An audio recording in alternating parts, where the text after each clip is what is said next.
Hi everyone, ഇന്നത്തെ divine message നമുക്ക് നോക്കാം. നിങ്ങളുടെ മനസ്സിൻ്റെ ഇപ്പോഴത്തെ അവസ്ഥയെന്ന് പറയുന്നത് നിങ്ങളുടെ മുന്നിലുള്ള കാര്യങ്ങളിൽ ഏതാണ് സ്വീകരിക്കേണ്ടുന്നത്, എന്താണ് ചെയ്യേണ്ടുന്നത്, എന്ത് തീരുമാനമാണ് എടുക്കേണ്ടുന്നത് എന്ന ആകെ ഒരു കൺഫ്യൂഷൻ നിങ്ങൾക്കുള്ള ഒരു സിറ്റുവേഷനിലാണ്. കാരണം നിങ്ങളുടെ മുന്നിൽ ധാരാളം ഓപ്ഷൻസ് ഉണ്ടാവാം, വഴികളുണ്ടാവാം, അല്ലെങ്കിൽ ധാരാളം കാര്യങ്ങളുണ്ടാവാം.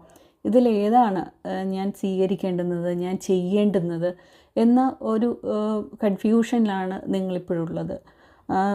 ക്ലാരിറ്റി നിങ്ങൾക്ക് വ്യക്തമായിട്ട് അവിടെ കിട്ടുന്നില്ല, എന്താണ് ചെയ്യേണ്ടതെന്നുള്ളത്. അത് എന്തുകൊണ്ടാണ് എന്ന് വെച്ചാൽ നിങ്ങളിപ്പോഴും പാസ്റ്റിലുണ്ടായിട്ടുള്ള ചില ഡിസപ്പോയിൻമെൻറ്റ്സ് ആവാം, അല്ലെങ്കിൽ ചില റിഗ്രറ്റ് ഫീലിങ്സ് ആവാം, അല്ലെങ്കിൽ എന്തെങ്കിലും തരത്തിലുള്ള ഇമോഷണൽ ലോസ് ആവാം. അതൊക്കെ ഇപ്പോഴും നിങ്ങൾ മനസ്സിൽ സൂക്ഷിക്കുന്നുണ്ട്.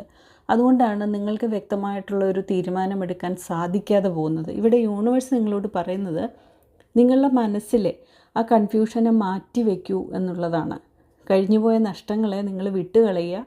അതെന്ത് തന്നെയാണെങ്കിലും നിങ്ങൾ ഇപ്പോഴുള്ളതിനെ, ഇപ്പോഴുള്ള സാഹചര്യത്തിൽ നിങ്ങൾക്ക് എന്താണോ ഉള്ളത് അതിനെ അക്സെപ്റ്റ് ചെയ്തുകൊണ്ട് മുന്നോട്ട് പോകുക. പാസ്റ്റിലെ നിങ്ങളെ ഫീലിങ്സ്, ഇമോഷണൽ ലോസ് അതൊന്നും നിങ്ങൾ സൂക്ഷിക്കാതിരിക്കുക. നിങ്ങൾ ഫൊർഗീവ് യുവർ സെൽഫ് എന്നാണ് യൂണിവേഴ്സ് നിങ്ങളോട് പറയുന്നത്. നിങ്ങളുടെ കൈവശമുള്ളതിനെ കാണാൻ പഠിക്കൂ എന്നുള്ളൊരു കാര്യമാണ്. ചില എൻഡിങ്സ് ഒഴിവാക്കാനാകാത്തതാണ്. ആ എൻഡിങ്സ് വന്നാൽ മാത്രമേ അവിടെ ഒരു റീബർത്ത് ഉണ്ടാകുകയുള്ളൂ.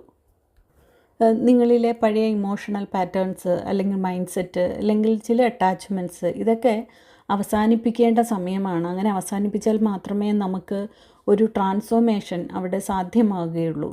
അങ്ങനെ വന്നാൽ മാത്രമേ നിങ്ങൾക്ക് ക്ലാരിറ്റിയോടുകൂടി കാര്യങ്ങളെ കാണാനും മുന്നോട്ട് പോകാനും സാധിക്കുകയുള്ളൂ. അപ്പോൾ നിങ്ങളിലേക്ക് വരുന്ന ഈ മാറ്റം അത് അനിവാര്യമായിട്ട് സംഭവിക്കുന്നൊരു കാര്യമാണ്. ആ മാറ്റം ഉണ്ടാകും എന്നുള്ളത്.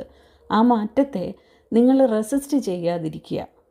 നിങ്ങൾക്കൊപ്പം ഡിവൈൻ ബ്ലെസ്സിങ്സ് ഉണ്ട് എന്നാണ് യൂണിവേഴ്സ് ഇവിടെ പറയുന്നത്. അപ്പോൾ എല്ലാവർക്കും നല്ലൊരു ദിവസമാവട്ടെ എന്ന് പ്രാർത്ഥിക്കുന്നു.